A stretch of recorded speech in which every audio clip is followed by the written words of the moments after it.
Remember where you are. This is Thunderdome. Death is listening, and he'll take the first man that screams. I'm John Renton with the retro review of Mad Max Beyond Thunderdome. MST3KS, later after this movie came out, can't we just get Beyond Thunderdome? No, we can't, because I gotta talk about this movie before getting to Mad Max Fury Road, and then Furiosa, a Mad Max saga. So yeah, this completed the trilogy of the Mel Gibson helmed, or rather starring George Miller helmed franchise that went into post-apocalyptic goofiness, and Mad Max was certainly something that was a bit revolutionary, even if it featured some monumentally dumb character decisions, like the wife and the stupid kid that wouldn't shut up. Fuck both those characters. Also, Max was kind of a fucking idiot. And then we had Mad Max 2, The Road Warrior. Well, check out my review of that, by the way. And now we get a combination of serious tone and out-and-out goofiness. And I would argue that this was the perfect way to wrap up everything in a nice, neat little bow and package. And then Mel Gibson would go on to do the Lethal Weapon franchise. Lethal Weapon. Then he would do Passion of the Christ and go batshit fucking insane, exposing the fact that he was always nuts. That being said, I enjoyed this movie. It was written, or rather, well, it was written by George Miller and Terry Hayes. It was also directed by George Miller and another George Ogilvy. I don't know who the fuck that is. So yeah, George Miller decided, hey, I need another George here in case this one fails. So Mel Gibson returns as Max.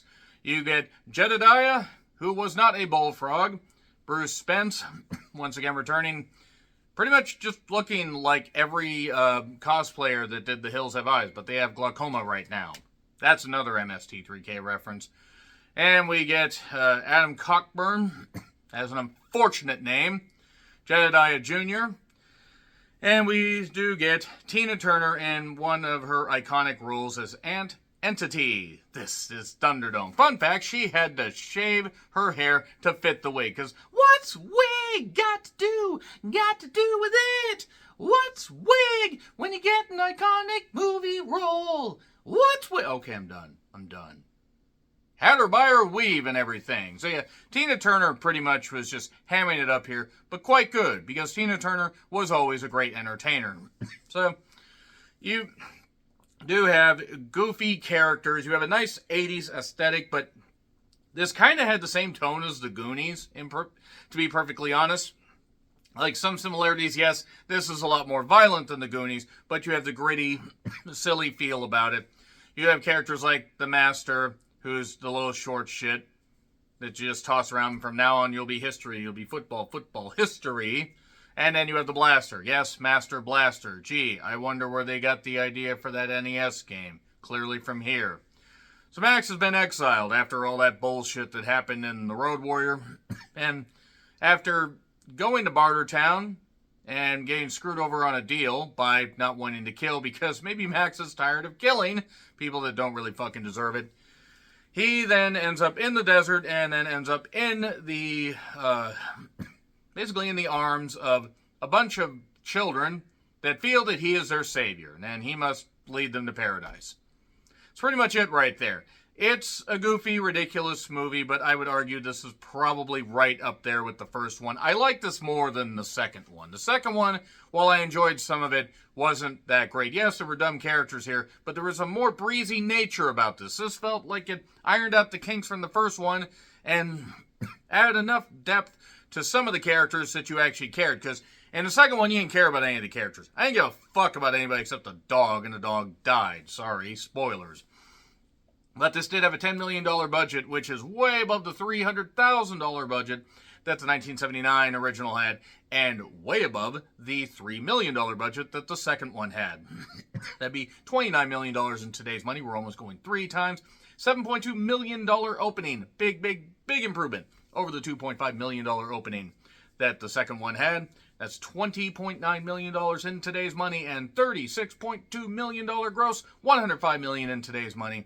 So, pretty successful. I actually don't really know why they didn't make a fourth one. Maybe they felt that was it for the story. Tina Turner had the opening song. Clearly, you can fucking tell she has a pretty distinctive voice. And Yeah, Spence is back because why the fuck wouldn't he? And there were camels in Australia. I don't know why. Maybe it's another Arabian Aussie night. Arabian Aussie night. I can't really come up with the words to figure out the rest of that song. So, Max has long hair. Been in the desert for a while. He happens upon Bartertown. The music reminded me of a mixture between Secret of Evermore with the Roman, market stuff, and also Secret of Mana. If you get it, you get it. There might be a deep cut, too deep for some video game fans. So Max basically is looking for somebody. Turns out he's probably looking for Jedediah. And then we see Tina Turner, who just is hamming it up. And look, Tina Turner always looked good. She was able to, have herself in tip-top, just movie quality condition. And I mean that with respect. She always had a great look about her. And then he lays out all the guards and everything as they try to get him. She's like, congratulations, you're the first to survive the audition. So he's going to work there. He is going to do her bidding. He's going to basically pick a fight with the Blaster to keep the Master, because the way that they're able to power Bartertown is by having people shovel pig shit to have methane. Yeah, that's it. And the Master knows how to do it. The Blaster is the main guy. Hence, the midget on top of the guy, Master Blaster. Again, do you get it? And, and he makes a deal. Take this guy out, beat the Blaster, do all this. There's a guy named Pig Killer who's in this, character that factors in a little bit later. And then we get to the Thunderdome part. He basically says, hey, give me my shit and I'll fight them. Okay, it's a deal. And this feels more organic and alive, this world and everything. So, pick a fight, he does. The Master doesn't really speak in complete sentences, mainly because the vocabulary runs a little short. Midgets worry me. I don't know why. And I know I have some friends that are short. I have nothing against people that are short, but just there's something off-putting about it. I don't know what it is. Maybe they're easy to overlook. That being said, the rules of Thunderdome: 2 men enter, 1 man leaves. I wonder where Dusty got the idea for War Games, or WCW got the idea for the Thunder Cage. I mean, really, fucking take a goddamn look at it. It's nuts. Or maybe that one cage that came down, God, I can't even remember the fucking name of it. Asylum Cage, I think is what it was, that Scott Steiner had, and took on Tank Abbott and Rick Steiner, and it was terrible. It was a little birdie cage that went down in the goddamn ring, and who thought that was a good idea? Oh yeah, Vince Russo. So, you get the weapons, and you can do whatever you please. You swing around on bungee cord, swing your arms from side to side. Come on, kill the Blaster, or do the Thunderdome. And I like the game show feel about this. It's silly.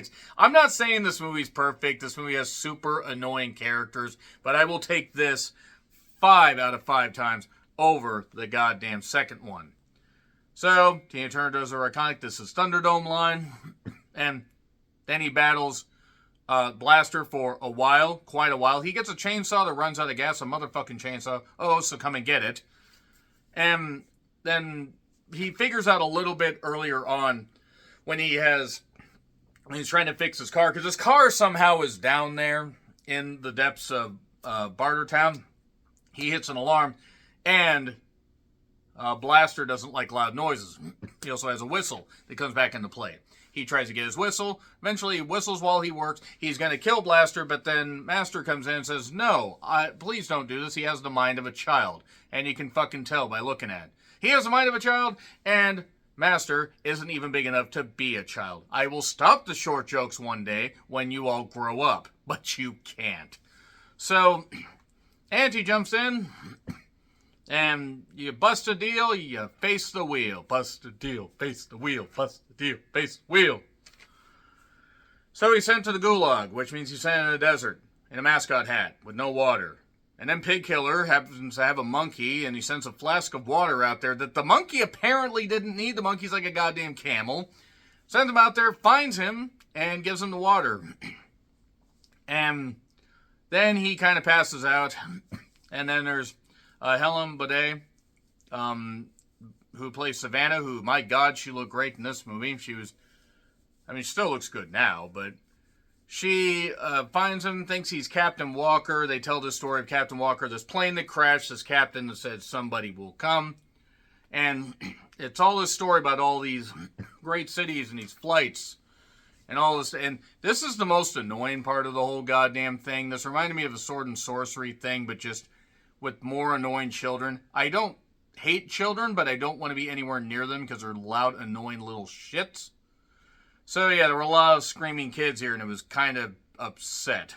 They kept calling him the Walker. He said, no, I'm not Captain Walker, and there was an apocalypse, and we need to stay here. Savannah doesn't want to hear that. We're going to go off, and we're going to go into the goddamn desert. He says, no, what the fuck is wrong with you? At one point, he punches her. I could have really done without that. I don't think you should hit a woman. But that didn't last long because she gathers everybody and basically, escapes and takes some people out. And then the rest of the group follows and says, okay, Max, here, you can have a bunch of water, take a couple guys with us. Oh, there's this annoying little shit kid because we don't have enough annoying little shit kids here. So, yeah, then there was an earlier scene where Max almost got swallowed up by the sand, and somebody named Finn got swallowed up by the sand because Finn is an idiot, a Findiot, as it were. And they had to go back to Bartertown to fetch a vehicle and rescue everybody. They rescue Master because Master is kind of now doing their bidding because he no longer has the bigger lad to carry him on his shoulders so he can actually look people in the eyes. I know, difficult. Short jokes, stopping now. And then from there, I realized that the Goonies comparison is accurate, except this movie has slightly less pig shit. Maybe that was just the woman that was in it. And they get the little man. Why are they getting the little man? Why not? Why the fuck not? They get the little man. Tina Turner says, he's the only one that knows how to work this shit, so get him back alive. And the other show, no messy. Also, there's this train car thing that's there. Then they use that to go on the train tracks and just go and just escape. Escape on the train tracks to somewhere. Well, then we get a chase scene. We get a pretty good chase scene, in all honesty. Some people die. Other people just make really dumb decisions. I did kind of find it funny that Tina Turner's crew did better than Lord Humongous's crew. Because you'd listen to Tina Turner. You'd look at the Lord Humongous guy and say, this guy's dressed like Jason Voorhees. Why the fuck would I care? Even though Jason Voorhees at that point in Mad Max 2 had not even worn the hockey mask. So that being said, they were trying to get the little man back. They toss him around like he's a fucking football. It's hilarious. It's like dwarf tossing. From now on, he'll be history. He'll be history. He'll be hit. Short jokes, stopping. Sorry. And there was a kid that stopped him. It turned out it was Jedediah Jr. that I kept wanting to call Ed Begley Jr. for some odd reason. That little shit can get fucked as far as I'm concerned as a character. Jedediah has a plane, not a bullfrog. They're going to go to the skies, but then they rescue a couple others, and they can't escape because there's not enough runway on the sand because Tina Turner and her crew are coming. Max says, okay, you go, I'll sacrifice myself. He does. Wrecks a few of their cars, but then he's basically going to be pinned down and killed. And then she says, well, ain't we a pair, Raggedy Man? Goodbye, soldier. And then leaves. Because I guess they're just going to rebuild their society or whatever. The city is alive with some lights. They figured out a way to power it because they flew into an old city. And Max is just wandering, never to be seen again until Mad Max Fury Road. So yeah, there you go. Pretty good overall. They went to Thunderdome, they went beyond Thunderdome, and the little shits got scared. What those little shits deserved. What annoying children there were. And that was just the master. Nevertheless, let me know your thoughts in the comments. Like, share, subscribe, Twitter handle in the description. I'm John Rethlin. I'll see you soon.